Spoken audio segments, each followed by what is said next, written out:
کوئی پریشانی ہو سب سے پہلے کس کا دروازہ کھٹکھٹایا جائے؟ اللہ کا۔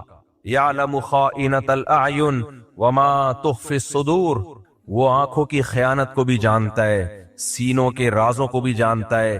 هو اعلم بکم اذ انتم اجنۃ فی بطون امہاتکم، جب تمہاری ماں تمہیں نہیں جانتی تھی، ماں کے پیٹ میں تھے تم، وہ اس وقت سے تمہیں جانتا ہے، تم سے محبت کرتا ہے، ماں سے بھی 70 گنا زیادہ۔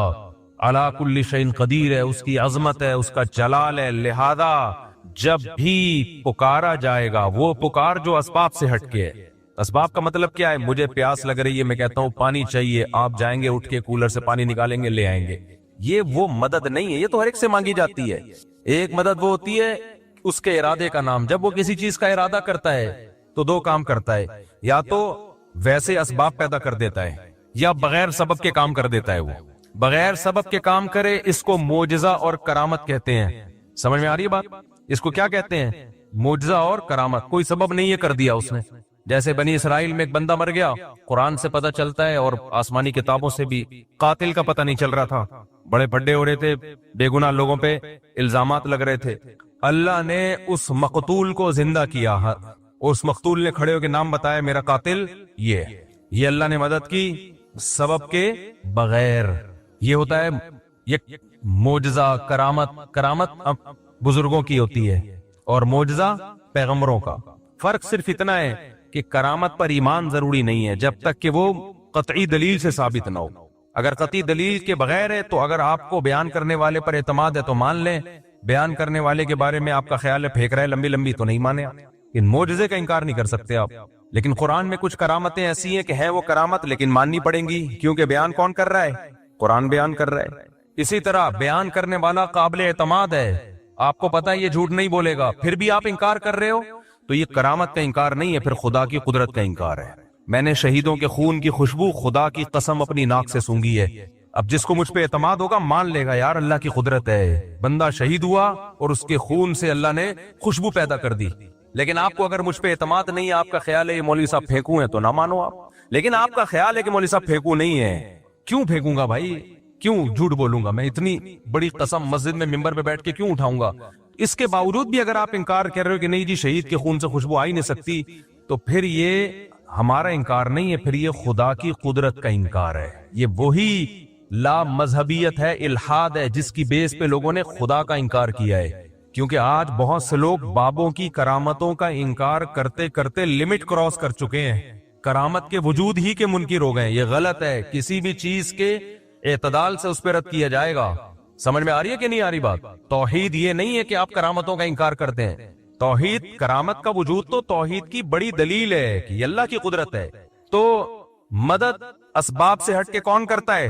بولو اللہ۔ اب اللہ جب مدد کرتا ہے تو دو طریقے ہوتے ہیں اس کے، یا تو بغیر سبب کے کر دے گا، جیسے میں نے مثالیں دی، فرعون کو، موسیٰ علیہ السلام کو فرعون سے کیسے بچایا؟ ناکامی کے نقشے پہلے پیدا کیے۔ حضرت موسیٰ علیہ السلام نکلے بنی اسرائیل کو لے کر، گھوڑے پہ جا رہے ہیں دوڑتے ہوئے، راستہ بھلا دیا اللہ نے، صحیح ہے نا؟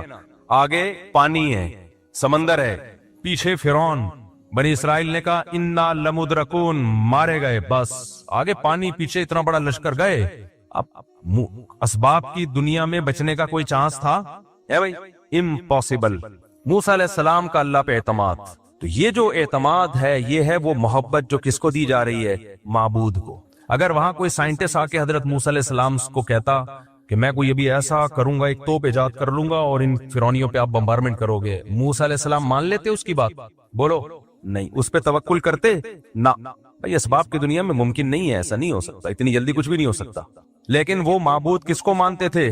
اللہ کو، صرف اللہ کو، صرف اللہ۔ عیسائی صرف اللہ نہیں کہتے، مسیح علیہ السلام کو بھی ساتھ میں ملا لیتے ہیں۔ نا صرف ایسے موقع پہ صرف کون؟ اللہ۔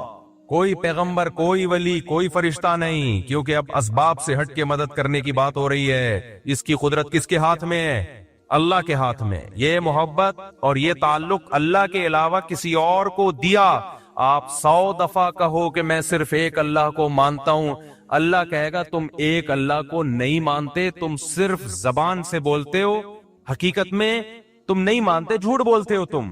آپ کہہ رہے ہو مسیح سے بھی دعائیں مانگی جائیں، مریم سے بھی دعائیں مانگی جائیں علیہم السلام، اور پھر کہو ہم ایک خدا کو مانتے ہیں، تو آپ کے کہنے سے اللہ نہیں مان لے گا اس بات کو. اللہ کہے گا میں نہیں مانتا، میں اس کو مانوں گا کہ یہ ایک خدا کو مانتے ہیں جو مصیبتوں میں صرف کس سے مانگے گا؟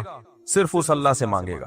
تو موسیٰ علیہ السلام نے اس موقع پہ کیا کہا؟ اِنَّ مَعِیَ رَبِّی، میرے ساتھ کون ہے؟ اللہ.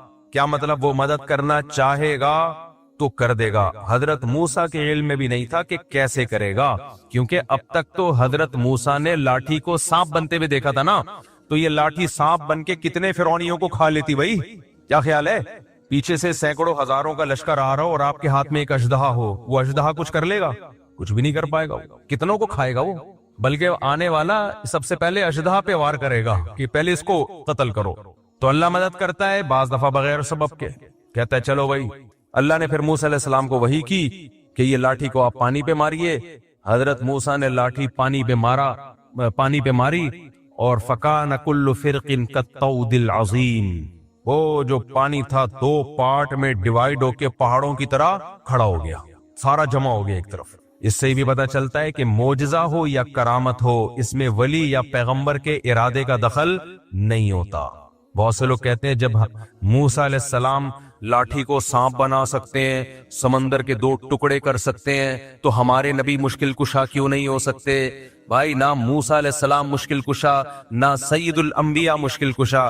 مشکل کشا صرف ایک اللہ کی ذات ہے جس کے پاس اختیارات ہیں. حضرت موسیٰ کے پاس اگر سمندر کو توڑنے کا اختیار ہوتا تو خود سے کر لیتے نا یہ کام. وہ تو اللہ نے کہا کہ اے موسیٰ آپ لاٹھی کو پانی پہ ماریے. حضرت موسیٰ کو نہیں پتا کیا ہونے والا ہے، آپ کو جو حکم دیا جا رہا ہے آپ اس پہ عمل کریں. اب یہاں ایک سوال پیدا ہوتا ہے کہ لاٹھی کو پانی پہ مارنے کی کوئی سائنٹیفک لاجک ہے؟ کبھی دنیا میں ایسا ہوا کہ لاٹھی کو پانی پہ ماریں تو پانی ٹھہر جائے؟ ہل جاتا ہے اور زیادہ. تو سوال پیدا ہوتا ہے کہ اللہ ڈائریکٹ کیوں نہیں اللہ نے کر دیا؟ موسیٰ علیہ السلام نے اللہ سے کہا کہ اللہ ہماری مدد کر، اللہ نے کہا ٹھیک ہے، اور پانی کو روک دیا اللہ نے. کیا خیال ہے بھائی؟ روک دیتے اللہ تعالیٰ کلمہ کن کی طاقت سے، چلو بھائی نکل جاؤ. موسیٰ کو کیوں کہا جا رہا ہے علیہ السلام کو کہ لاٹھی مارے پانی پہ؟ کیوں؟ اللہ تعالیٰ کے کاموں میں نا ایک حکمت نہیں ہوتی، ایک کام میں 20 حکمتیں حاصل ہوتی ہیں. موسیٰ کلیم اللہ کی لاٹھی پانی پہ اس لیے مروائی جا رہی ہے کہ لوگوں کے دلوں میں موسیٰ کی فضیلت بھی بیٹھے کہ اللہ یہ کام خود بھی کر سکتا تھا لیکن اپنے کلیم کی لاٹھی سے یہ کام لے رہا ہے، یہ بتانے کے لیے کہ اس سے میرا جو تعلق ہے، وہ موسیٰ کلیم اللہ سے جو مجھے محبت ہے، وہ تم میں کسی اور سے وہ محبت نہیں ہے. اس کی لاٹھی سے میں سمندر کے 2 حصے میں ٹکڑے کروں گا.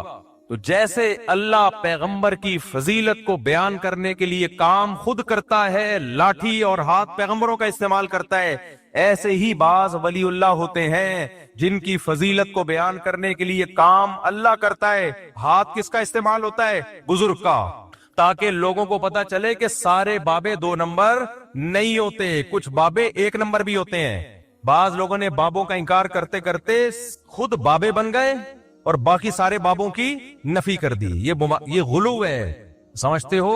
جب نہیں پڑھو گے رات کو تو کیسے سمجھو گے بات؟ دیکھو سلیمان علیہ السلام نے کہا کہ ایکم یاتینی بعرشہا قبل ان یاتونی مسلمین. اپنے دربار میں کہا ملکہ سبا اپنے کنٹری سے آ رہی ہے، اس کے آنے سے پہلے کون ہے جو اس کا تخت اٹھا کے لے آئے گا؟ ایک جن نے کہا میں لے آؤں گا، اتنی ٹائم لگے گا اس میں. ایسا نہیں ہوگا ڈھن گیا تھوڑا ٹائم لگتا ہے آنے میں اور جانے میں. ایک بزرگ تھے جن کے پاس انجیل کا زبور کا علم تھا، انہوں نے کہا انا آتیک بہ قبل ان یرتد الیک طرفک. اے پیغمبر آپ کی پلک جھپکنے سے پہلے میں وہ تخت حاضر کروں گا. یہ کہا اور تخت حاضر. تو یہ کیا تھا؟ معجزہ تھا یا کرامت تھی؟ کرامت، کیونکہ غیر نبی کے ہاتھ پہ. اور ہر ولی کی کرامت پیغمبر کا معجزہ ہوتا ہے. پیغمبر کا معجزہ، کیونکہ وہ ولی کے ہاتھ پہ کرامت اسی لیے ظاہر ہوتی ہے کہ وہ اس پیغمبر پر ایمان لاتے ہیں. اگر ایمان نہ لاتے تو وہ کرامت ظاہر نہیں ہوتی. تو یہ پیغمبر کی فضیلت ہے. اب یہ لوگ کہتے ہیں سلیمان علیہ السلام کے ہاتھ پہ تو کرامت ظاہر ہوئی نہیں، بزرگ کے ہاتھ پہ ہو گئی. یا آج کل لوگ کہتے ہیں نا، ہم جب بزرگوں کی کرامتیں بیان کرتے ہیں، یہ کرامت یہ کرے، صحابہ کے ہاتھ پہ تو ہوئی نہیں، تم لوگ کے بزرگوں کے ہاتھ پہ ہو گئی. یہ ممکن ہے کہ ایک کی فضیلت زیادہ ہو، اس کے ہاتھ پہ کرامت ظاہر نہ ہو، اور ایک کی فضیلت کم ہو، اس کے ہاتھ پہ کرامت ظاہر ہو جائے. یہ ممکن ہے. سلیمان علیہ السلام کا مقام زیادہ تھا، وہ تخت نہیں لے کر آئے، بزرگ کا مقام کم تھا، انہوں نے سیکنڈوں میں تخت حاضر کر دیا۔ اب جو شرک ذہنیت والے لوگ ہیں وہ کہیں گے دیکھو اللہ نے بزرگوں کو بھی اختیارات دے رکھے، سیکنڈ میں تخت یہاں سے وہاں اٹھا کے لے آئے، اسی لیے ہم داتا دربار پہ جاتے ہیں کہ وہ سیکنڈوں میں حمل ٹھہروا دیں۔ میاں بیوی میں حمل نہیں ٹھہر رہا، دوائیں کھا کھا کے پاگل ہو گئے، تو وہاں جائیں گے تو حمل ٹھہر جائے گا، صحیح ہے نا؟ ایک دفعہ جائیں گے حمل ٹھہر جائے گا، ان کو پاس یہ اختیارات ہیں۔ ہم جائیں گے تو ہمارے آنے والی مصیبتوں کو وہ دور کر دیں گے۔ جب ان کو کہا جاتا ہے یہ تو شرک ہے تو کہتے ہیں پھر سلیمان علیہ السلام کے دور کے بزرگ نے یہ جب کیا شرک، وہ بھی تو شرک تھا۔ تو جواب کیا ہے بھائی؟ وہ بزرگ نے نہیں کیا، وہ کس نے کیا ہے؟ اللہ نے کیا ہے، وہ اللہ نے کیا ہے۔ اللہ نے اس بزرگ کے دل میں الہام کر دیا تھا میں یہ کام کرنے والا ہوں اور اس کے لیے میں نے آپ کی سلیکشن کی ہے، قبول ہے؟ انہوں نے کہا ہاں ہو گیا۔ اگر ان بزرگ کے پاس یہ اختیارات ہوتے تو وہ تو تخت ہی دائیں بائیں کرتے رہتے بیٹھ کے۔ کیا خیال ہے آج اگر کوئی بزرگ ہو جس کے پاس یہ اختیار ہو، وہاں سے وہ امریکہ کے صدر کا تخت اٹھا کے یہاں لے آئے، اس کی اب تخت کا دور گیا، اب کرسیاں آ گئی ہیں کہ جی امریکہ کے صدر کی کرسی چاہیے مجھے تاکہ میں بیٹھ کے اس پہ صدر امریکہ بن جاؤں، ٹھک کرسی آئی، تو وہ صاحب کیا کرتے؟ یہ جو لوڈنگ کا جتنا کام ہے ان کا سارا بزنس ٹھپ۔ کیا خیال ہے بھائی؟ ہمیں فرنیچر چاہیے گھر میں، جی بیٹی کی شادی ہے، جہیز کے لیے لالو کھیت گئے یا طارق روڈ گئے لوڈنگ کے لیے، یار اس بزرگ کو فون ملا یہ بیڈ کسی سے نہیں اٹھ رہا ہے، ٹھک بیڈ دلہن کے کمرے میں، بلکہ دلہن ہی اٹھوا کے لے آؤ، رخصتی کی ضرورت کیا ہے؟ گاڑی جائے گی، پوں پوں پوں وہ باجے بجیں گے، پھر جوتا چھپائی اور 20 قسم کے خرچے ہیں۔ بزرگ کو رابطہ کیا حضرت دلہن کا ویٹ کافی زیادہ ہے اور گاڑی ابھی فوراً مل نہیں رہی ہے، اور ابا رخصتی کرنے میں تاخیر بہت کر رہے ہیں اس کے ابا، ایسے بھی ابا ہوتے ہیں مارکیٹ میں۔ بزرگ کیا کرتے؟ بھائی میرے اتنے ریٹ ہیں اور میں صدقہ کروں گا کیونکہ میں بزرگ ہوں، وہ کھاؤں گا نہیں، میں مختلف علاقوں میں تعاون کروں گا، اتنے پیسے دے، ٹھک دلہن کہاں؟ آپ کے بیڈ پہ۔ تو اگر یہ داتا بزرگوں کے پاس یہ اختیارات آ جائیں نا تو اس کائنات کا نظام تباہ و برباد ہو جائے۔ تو وہ جو سلیمان علیہ السلام کے پاس جو بزرگ تھے وہ بھی ایک ہی دفعہ تخت لے کر آئے ہیں، ایسا نہیں ہے کہ بار بار تخت دائیں سے بائیں کرتے رہیں بیٹھ کے۔ وہ تو اللہ نے دل میں ڈال دیا کہ میں ایک دفعہ آپ کے ہاتھ پہ یہ کرامت ظاہر کرنا چاہتا ہوں۔ تو کرامت اسی طرح ہی ہوتی ہے، اختیارات نہیں آ جاتے کسی کے پاس کہ جب کریں جیسے کریں وہ فوراً ہونا شروع ہو جائے، یہ نہیں ہوتا۔ تو جو شرکیہ دماغ کے لوگ ہیں انہوں نے تو اس پہ شرک کرنا شروع کر دیا، اور جو ملحد ہیں، ایتھیسٹ ہیں، خدا کے منکر ہیں یا خدا کے منکروں جیسا ذہن رکھتے ہیں، بعض ایسے ہیں جو اللہ کو مانتے ہیں لیکن وہ سمجھتے ہیں اللہ کے پاس کوئی طاقت نہیں، اللہ کچھ نہیں کر سکتا، سب کچھ اسباب سے ہی ہوتا ہے، تو یہ بھی ملحدانہ سوچ کے حامل ہے۔ تو یہ والے اسکالر بھی بزرگوں کی کرامت کا انکار کرتے ہیں کہ ایسا کیسے ہو گیا، ایسا کیسے ہو گیا۔ تو سمجھ لو یہ اصل میں تو لیبل یہ لگا رہے ہیں کہ ہم شرک کی نفی کر رہے ہیں، لیکن شرک کی نفی کی آڑ میں اصل میں اللہ کی قدرت کا انکار کر رہے ہیں، یہ کہ اللہ یہ نہیں کر سکتا۔ لہذا یہ ہر کہانی کو، ہر کرامت کو بولتے ہیں کہانیاں، ہر کرامت کو کیا بولتے ہیں؟ کہانیاں سنا رہے ہیں۔ بھائی کچھ کرامت کے واقعات مستند ذریعے سے ہوتے ہیں، فضائل اعمال میں جو کرامت کے واقعات بیان کیے گئے ہیں وہ شیخ الحدیث مولانا زکریا نے خود بیان نہیں کیے، وہ جن لوگوں کی کتابوں سے بیان کیے وہ سارے مستند لوگ ہیں، ان میں بہت سے تو بخاری مسلم اور حدیث کی کتابوں کے راوی ہیں، اگر آپ ان کو جھوٹا قرار دو گے تو آپ کو حدیث پہ اعتماد ختم ہو جائے گا۔ تبھی یہ جتنے لوگ ہیں نا جو فضائل اعمال کی کرامتوں پہ اعتراض کرتے ہیں، یہ مولانا زکریا کو تو بولتے ہیں کہ انہوں نے کہانیاں سنائی ہیں۔ جس کتاب سے مولانا زکریا نے وہ کرامت کا واقعہ لیا ہوتا ہے اس کتاب کے مصنف کو کبھی نہیں کہتے کہ یہ جھوٹا ہے۔ نہیں آ رہی میرا خیال ہے بات؟ تبھی فضائل اعمال، فضائل صدقات کی کرامتوں کے واقعات پہ کوئی بھی اعتراض کرے نا تو فوراً بولو کہ ٹھیک ہے تو اپنی بات پہ قائم رہنا، جس کتاب سے انہوں نے کرامت لی ہے اصل میں تو اس کتاب کا مؤلف جھوٹا ہے نا، تو بول کے اس کتاب کا مؤلف جھوٹا ہے۔ پھر جب وہ بولے تو پھر آپ بتاؤ کہ اس کتاب کا مؤلف کیا تھا، اس کی حیثیت محدثین کی نظر میں کیا تھی۔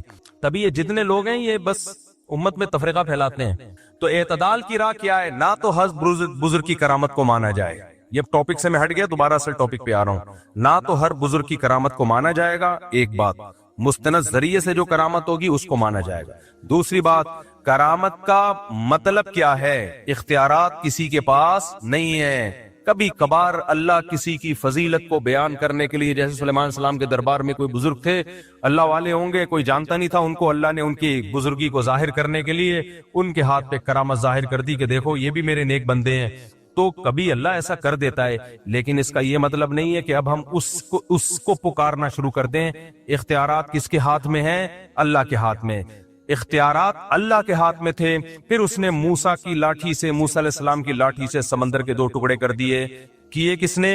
اللہ نے۔ تو سمندر کے 2 ٹکڑے کروانے ہو تو کس کو پکارا جائے گا؟ اللہ کو۔ پھر اللہ کی مرضی بھائی۔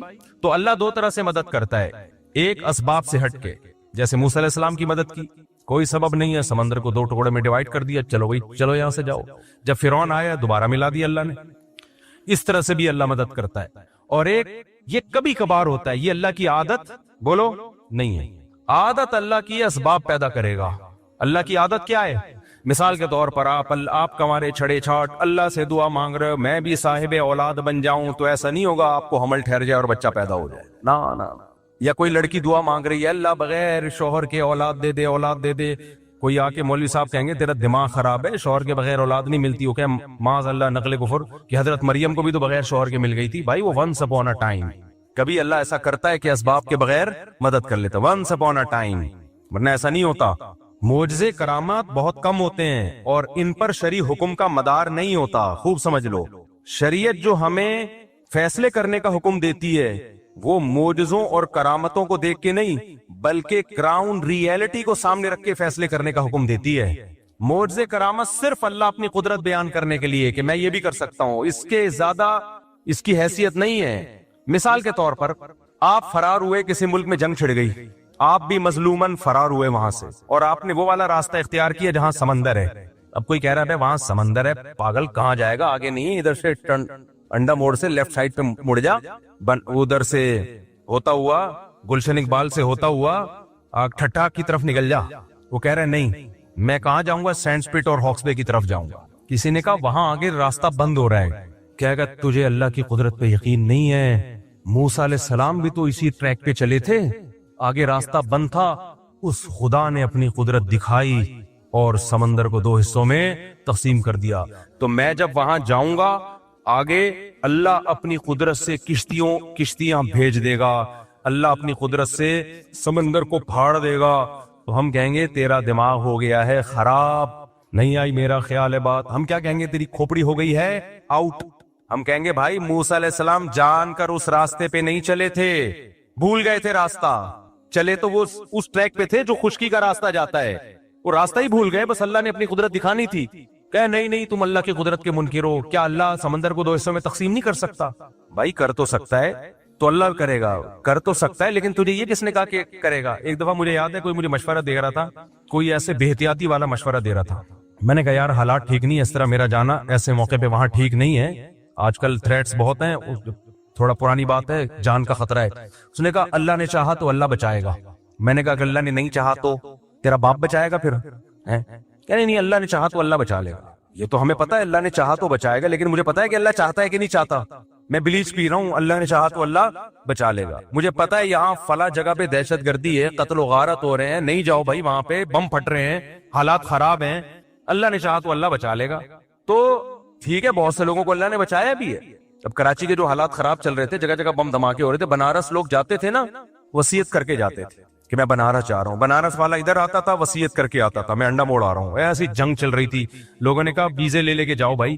تو کراچی کے حالات دیکھے ہیں نا، تو اس میں کہا جاتا تھا بھائی گھر سے باہر مت نکلو، نہیں جی اللہ بچائے گا، اللہ نے چاہا تو اللہ بچائے گا۔ یقیناً اللہ نے چاہا تو بچائے گا، لیکن اللہ چاہے گا کہ نہیں چاہ رہا ہے یہ ہمیں معلوم نہیں ہے۔ تو چاہتا ہے کہ اللہ چاہے کہ میں بچوں، لیکن اللہ بھی چاہتا ہے کہ تو جو چاہتا ہے وہ ہو۔ تو اس لیے معجزوں اور کرامتوں پر فیصلے نہیں کر سکتے آپ۔ اس کی ایک اور مثال، جب ایک شرعی حکم لوگوں کو بیان کیا جاتا ہے کہ بغاوت کے لیے یا جہاد کے لیے ضروری ہے کہ آپ کے پاس پراپر تیاری ہو، دشمن سے لڑنے کی طاقت ہو، اس طاقت کے بغیر آپ کو نہ جنگ کرنے کی اجازت ہے نہ مسلح بغاوت کی اجازت ہے۔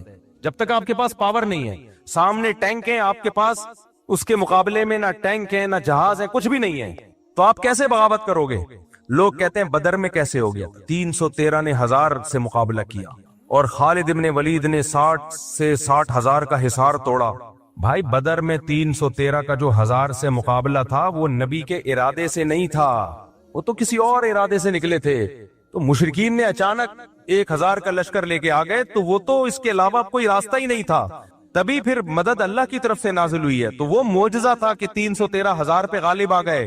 نبی خود 313 کو لے کے مکہ پہ چڑھائی کے لیے کبھی بھی نہیں نکلے. نبی مکہ پہ چڑھائی کے لیے اپنے ارادے کے ساتھ اس وقت گئے ہیں جب 10,000 کا لشکر تیار ہوا ہے. پھر آپ نے مکہ پہ اٹیک کیا ہے. سمجھ میں آ رہی ہے بات کہ نہیں آ رہی ہے؟ دیکھو 13 سال مکہ میں آپ نے جہاد نہیں کیا. کچھ لوگ کہتے ہیں ایمان نہیں بنا تھا. نا اس وقت کا جو ایمان تھا وہ بعد میں اس لیول کا ایمان تو کبھی بن ہی نہیں سکتا. کیونکہ قرآن کہہ رہے جو ہجرت سے پہلے ایمان لے آئے نا ان کا ایمان سب سے تگڑا ہے. بلال حبشی کا ایمان رضی اللہ عنہ، ابو بکر کا ایمان، عمر بن خطاب کا ایمان، سیدنا علی کا ایمان، سیدنا عثمان کا ایمان، سیدنا عبداللہ بن مسعود کا ایمان. یہ وہ لوگ تھے جب اسلام انتہائی کمزور تھا. ایسے پاورفل ایمان والے لوگ تھے. یہ اس وقت منافق کا تصور ہی نہیں تھا. لیکن آپ نے جہاد کیا اس 13 سال میں. بولو صبر صبر صبر صبر کی تلقین. اتنا ظلم ہوا ہے. خباب ابن ارت رضی اللہ تعالیٰ عنہ نبی کے پاس آئے کہ مجھے میرا مالک جو ہے آگ کے انگاروں پہ لٹاتا ہے اور اتنے بڑے بڑے کھڈے پڑ گئے تھے کمر میں. یا رسول اللہ الا تستنصر لنا، آپ اللہ سے ہمارے لیے مدد کی دعا کیوں نہیں کرتے؟ تو خباب ابن ارت یہ بھی تو کہہ سکتے تھے یا رسول اللہ آپ تلوار اٹھائیں ہم جہاد کرتے ہیں. یا نبی کہتے تلوار اٹھاؤ ہم کیا کرتے ہیں؟ جہاد. نہیں کیا. آپ نے فرمایا صبر کرو، ایک دن آنے والا ہے کہ ایک عورت زیور سے آراستہ ہو کے صنعاء تک چلے گی، اتنا لمبا راستہ طے کرے گی، کوئی اسے خوف نہیں ہوگا. ایسا امن دنیا میں قائم ہونے والا ہے. لیکن تستعجلون، تم جلدی کر رہے ہو. تو کیوں تلوار نہیں اٹھائی؟ اس لیے کہ بہت تھوڑے تھے اور کافر بہت زیادہ پاور میں تھے. گراؤنڈ ریئلٹی اور اسباب کو سب سے زیادہ فوکس اسلام کرتا ہے. تبھی تو مسلمان دنیا میں مار کھا رہے ہیں، بیٹھے ہوئے پھینک رہے ہوں گے، بس باتیں کر رہے ہوں گے. کسی بھی چیز کا کوئی سبب اختیار نہیں کرتے، نہ صحت کا سبب، بے موقع توکل. تو نبی نے مکہ میں 13 سال صبر کیا ہے کیونکہ طاقت بولو نہیں تھی. اتنے سے لوگ نہیں لڑ سکتے بھائی، اتنوں سے. حضرت بلال کے سینے پہ پتھر رکھے جا رہے ہیں، وہ پتھر نہیں ہٹا سکتے. اور ایسی قوم کو حکم دیا جائے کہ تم ان کے خلاف کیا کرو، لڑائی شروع کر دو. وہاں اتنا کر سکتے تھے کہ جان بچا کے مکہ سے نکل جائیں. جان بچا کے کیا کریں؟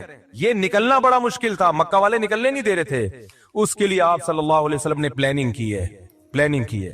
جب مشرکین نے آپ کے قتل کا فیصلہ کیا تو اللہ نے وحی کی کہ اب آپ مکہ سے نکل جائیں کیونکہ یہ آپ کو قتل کرنا چاہتے ہیں. تو اس کے لیے بھی پلاننگ کی ہے کہ مکہ اور مدینہ کا جو راستہ تھا وہ استعمال نہیں کیا گیا کیونکہ مشرکین کو پتا تھا اسی ٹریک پہ چلے ہوں گے. نہ اپوزٹ والا راستہ جو مدینہ سے دور کر دیتا ہے اس راستے پہ آپ چلنا شروع ہوئے. تو آپ تو معجزہ اور کرامت آپ کے ہاتھ پہ تو معجزے ظاہر ہوتے تھے. آپ کہتے بھائی چلو نکلو یار. بچانے والا کون ہے؟ اللہ ہے بھائی. جس اللہ نے موسیٰ کو بچا لیا سمندر کے 2 ٹکڑے کر کے، وہ مجھے کیوں نہیں بچائے گا؟ چلو نکلو. نا فرمایا یہاں سے نہیں ادھر سے جائیں گے تاکہ کسی کو شک ہی نہ ہو، کسی کو وہم ہی نہ ہو. تو معجزے اور کرامت کے واقعات سن کے نا یہ صرف اللہ کی قدرت پہ ایمان لانا ہے ہم نے کہ اللہ کبھی کبھار اس طرح بھی مدد کر لیتا ہے. کرنا وہی ہے جو اسباب کہہ رہے ہیں. کتنے شوگر کے مریضوں کو دیکھا ہے رسگلے کھا رہے ہوتے ہیں، کہتے ہیں موت تو ایک دن لکھی ہوئی ہے اور اللہ ہے بچانے والا. تو میں ان سے کہتا ہوں موت لکھی ہوئی ہے، تیری بہت جلدی لکھی ہوئی ہے کیونکہ اللہ کو پتا تھا یہ شوگر کا پیشنٹ ہے، لڈو کے ڈبے کھا جائے گا. لہذا اگلی 1 جنوری سے پہلے فرشتوں کو آرڈر ہوا ہوتا ہے کہ اس کی لکھی ہوئی ہے 31 دسمبر کے 12 بجنے سے پہلے اس کو اٹھا لینا. ڈیٹ چینج نہیں ہونی چاہیے. لکھا ہوا تو ہوتا ہے لیکن وہ لکھا ہوا ہماری حرکتوں کے حساب سے ہی ہوتا ہے. سمجھ میں آ رہی ہے بات کہ نہیں ہے؟ موت لکھی ہوئی ہے لیکن اس میں حرکتیں بھی لکھی ہوئی ہیں کہ یہ اتنی جلدی مر جائے گا. کیوں؟ کام سارے مرنے والے کرے گا یہ، اس لیے کیا ہو جائے گا؟ جلدی مرے گا. تو موت کا ایک دن یقیناً متعین ہے لیکن اس کے اسباب بھی متعین ہے. سمجھتے ہو کہ نہیں سمجھتے ہو؟ تبھی مسلمانوں میں آپ دیکھ لو موٹا ہے تو موٹا ہی ہوتا چلا جا رہا ہے، پھیلتا چلا جا رہا ہے. غیر مسلم اسباب کو فوکس کر رہے ہیں. وہ صبح اٹھ کے ورزش بھی کرتے ہیں. میں تھائی لینڈ میں گیا تو فجر کی نماز کے بعد میں نے دیکھا فل مارکیٹیں کھلی ہوئی ہیں، ایسے جیسے کھچا کھچ رش ہوتا ہے بازار میں. ابھی سورج نکلا ہے اور اتنی مارکیٹیں فل. ہمارے یہاں تصور ہے 12 بجے بھی مارکیٹیں نہیں کھلی ہوتی. تو یہ قوم صحت مند رہ سکتی ہے؟ کھائے جا رہے ہیں. میرے صرف پراٹھے والے بیانات کو فوکس کیا ہوا ہے، ورزش والے بیانات کو فوکس کیا ہی نہیں ہے. تو نہ کوئی فزیکل ایکٹیویٹی ہے، نہ کوئی. پھر بیمار ہوتے ہیں بھائی، اللہ بیماری بھی اللہ کی طرف سے، صحت بھی اللہ کی طرف سے. اللہ بہت بڑے ہیں، یقیناً اللہ بہت بڑے ہیں، اسی وجہ سے تجھے ان لڈوؤں کی وجہ سے بیمار کر رہے ہیں، اسی وجہ سے کر رہے ہیں تجھے۔ تو معجزے اور کرامت برحق ہیں، لیکن یہ بتانے کے لیے کہ مایوس مت ہونا، بعض دفعہ سارے اسباب فیل ہو جاتے ہیں، ہم نے تو اسباب ہی اختیار کرنے ہیں بھائی کامیابی کے لیے، جیسے نبی نے اختیار کیے۔ مکہ میں جہاد نہیں کیا آپ نے، پھر غزوہ بدر میں بھی ایک اتفاقی واقعہ ہو گیا، ورنہ آپ کا ارادہ 1000 کے لشکر سے لڑنے کا نہیں تھا۔ پھر احد میں بھی مشرکین نے پہل کی تھی، آپ نے بڑھ کے مکہ پہ حملہ نہیں کیا، تو دفاعی پوزیشن میں آپ لڑے ہیں کہ دفاع کرو اپنا، وہ تو کرنا بنتا ہے نا، وہ تو کرنا ہی کرنا تھا، دفاعی پوزیشن۔ پھر غزوہ خندق میں چاروں طرف سے قبائل نے مل کے حملہ کا ارادہ کیا، تو بھی آپ نے دفاع پہ اکتفا کیا، بڑھ چڑھ کے ان پہ حملے نہیں کیے، بھائی دفاع کرو کسی طریقے سے۔ اس میں مشورے لیے، مشورے کیسے لیے؟ صحابہ کرام نے یہ جنگ پہلے کبھی دیکھی نہیں تھی کہ چاروں طرف سے مل کے کوئی حملہ کر لے، تو آپ نے سلمان فارسی کو بلایا کہ فارس میں تم نے کبھی ایسی جنگ دیکھی ہے؟ انہوں نے کہا ہاں ہم نے دیکھی ہے۔ کیا کرتے ہو؟ خندقیں کھودتے ہیں ہم تاکہ دشمن اندر نہ آئے۔ اب اس کے علاوہ کوئی آپشن ہی نہیں تھا خندق، وہ خندقیں کھودنا آسان کام نہیں تھا، وہ ایسا نہیں ہے کسی بلڈنگ کے لیے ایک گڑھا کھودا جا رہا ہے، چاروں طرف وہ تمام ایریاز جہاں سے دشمن کے آنے کا خطرہ ہے، اتنے بڑے گڑھے کھودے جائیں کہ دشمن کا اونٹ اور گھوڑا ان کو کراس کر نہ سکے۔ یہ آسان کام تھا، جبکہ مدینہ اکنامکلی اس وقت انتہائی کمزور تھا، بھوک سے نڈھال ہو رہے ہیں لوگ، پیاس سے نڈھال ہو رہے ہیں، پیٹ پہ پتھر باندھ رہے ہیں، لیکن آپ کدال لے کے گڑھے کھود رہے ہیں۔ وہاں بھی تو آپ کہہ سکتے تھے بھائی یہ تو بہت مشکل کام ہے، مدد کا وعدہ کس نے کیا ہے؟ بولو، اللہ نے کیا ہے، مدد کا وعدہ اللہ نے کیا، تو اتنی ٹینشن نہیں بھائی، بس تھوڑا بہت مشورہ میں نے لے لیا حضرت ابو بکر سے، حضرت عمر سے۔ باقی فارس کے لوگ کیا کرتے ہیں ایسے موقع پہ؟ وہ تو ہے کافر، ہم لوگ ہوتے ہیں بولتے کافر کا بچہ ہے، اس کی ٹیکنالوجی کو کاپی کر رہے ہو، کافر کے بچے، وہ ہم ایسے کہتے ہیں نا، وہ کافر کا بچہ ہمیں بتائے گا کہ ہم نے کیسے جنگ لڑنی ہے۔ تو حضرت سلمان فارسی مومن تھے، لیکن جو اسٹریٹجی تھی وہ کس کی لے کر آ رہے تھے؟ فارسیوں کی، جو اس وقت آگ کی پوجا کرتے تھے۔ تو نبی نے وہ اس کو قبول کیا کہ بہترین سجیشن ہے۔ جب اپنا پورا کام کمپلیٹ کیا تو پھر معجزے ظاہر ہونا شروع ہوئے، پھر معجزے ہوئے ہیں کہ ایک سرید کا پیالہ وہ 20 لوگوں کے لیے کافی ہو گیا، ایک دودھ کا پیالہ، ایک پیالہ ہے اور سارے صحابہ اس کو پی رہے ہیں، وہ پیالہ ختم نہیں ہو رہا، کیونکہ جو آپ کا کام تھا آپ نے کر لیا۔ اب اللہ اسباب کو فیل کر کے وہ کام جو ہمارے بس میں نہیں ہے وہ کون کرے گا؟ اللہ کرے گا۔ تبھی لڑنا فوجوں کا کام ہے جن کے پاس پراپر ٹریننگ ہوتی ہے۔ ہمارے یہاں ہر بندہ اٹھ کے خلافت کی تحریکیں چلانا شروع کر دیتا ہے کہ کب تک ان حکمرانوں کا ظلم سہو گے، جہاد کرو ان کے خلاف۔ میرا بھی ایک کلپ چل رہا ہے جس میں میں کہہ رہا ہوں کہ اگر پاکستان میں حالات خراب ہوئے نا، ہمیں دنیا میں کوئی پناہ نہیں دے گا، ہم نے تو بہت لوگوں کو پناہ دی ہے، ہمیں کوئی نہیں دے گا۔